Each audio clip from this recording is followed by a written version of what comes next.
आप देख रहे हैं प्राइम टीवी। मैं हूं आपके साथ सपना सिंह। मनुष्य एक सामाजिक प्राणी। पाश्चात्य विचारक अरस्तु का यह कथन मानव के क्रियाकलापों को राजनीति की तरफ ध्यान केंद्रित करने को लेकर था, लेकिन उस समय किसी को क्या मालूम था कि भविष्य में यह कथन लोगों की राजनीतिक विचारधारा का आधार स्तंभ ही बन जाएगा। आज जब देश में लोकसभा चुनाव प्रक्रिया के अधीन है, तो ऐसे में दुनिया के सबसे बड़े लोकतंत्र भारत में इस चुनाव को लेकर लोगों में गजब का उत्साह देखने को मिल रहा है। लोग इसे किसी होली और दिवाली त्योहार की तरह मनाकर खूब आनंद ले रहे हैं। आखिर लोकसभा चुनाव 2024 में क्या है खास, आइए जानते हैं हमारी इस खास रिपोर्ट में। लोकसभा चुनाव किसकी पार होगी ना हो, कश्मीर से लेकर कन्याकुमारी तक सिर्फ चुनाव की गूंज। चाचा चौराहे पर चाय की दुकान, चुनावी चर्चा ने माहौल बनाया। दिल्ली की सियासत, कुर्सी पर कौन होगा आसीन। यूपी हो या बिहार, चल रहा है चुनावी त्योहार। एक दूसरे पर सियासी प्रहार, किसका बेड़ा पार।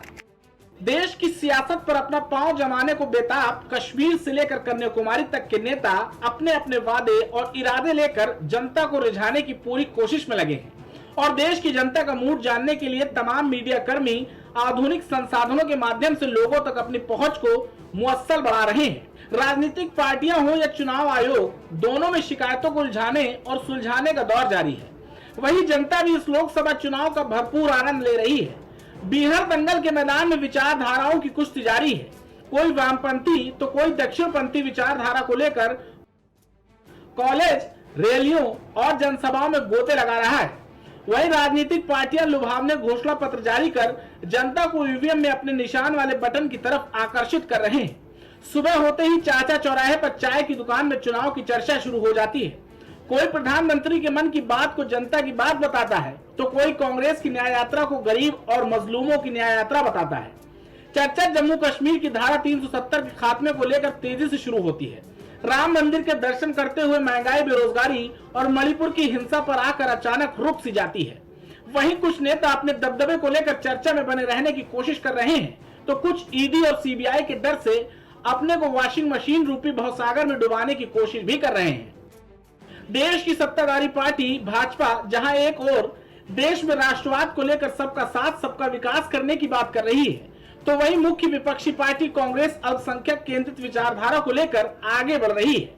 जनसंख्या के मामले में देश के सबसे बड़े राज्य उत्तर प्रदेश में गुंडों का खात्मा मुअस्सल जारी है। वहीं डॉक्टर मोहन यादव के राज्य एमपी में मामा शिवराज इस बार विदिशा को नई दिशा देने को लेकर लगातार मैदान में रियाज कर रहे हैं। बात करें चाचा की यानी कि बिहार की, तो चाचा नीतीश कुमार अपने कर्मों पर पछतावा करते हुए उसे झूठ मूठ का बता रहे हैं। हालांकि जनता तो कई तरह से लोकतंत्र के इस महापर्व का खूब आनंद ले रही है। हर राज्य में जनता के क्षेत्रीय और राष्ट्रीय मुद्दे चुनाव की धारा को धार देने में लगे हैं और इन दोनों मुद्दों में जबरदस्त कुश्ती भी देखने को मिल रही है। सिर्फ इतना ही नहीं, इस पूरे चुनाव में ईवीएम देवी पूरे विपक्ष के रडार पर है। अब देखना यह है कि ईवीएम देवी 4 जून को आखिर किस पार्टी का भाग्य बदलती है।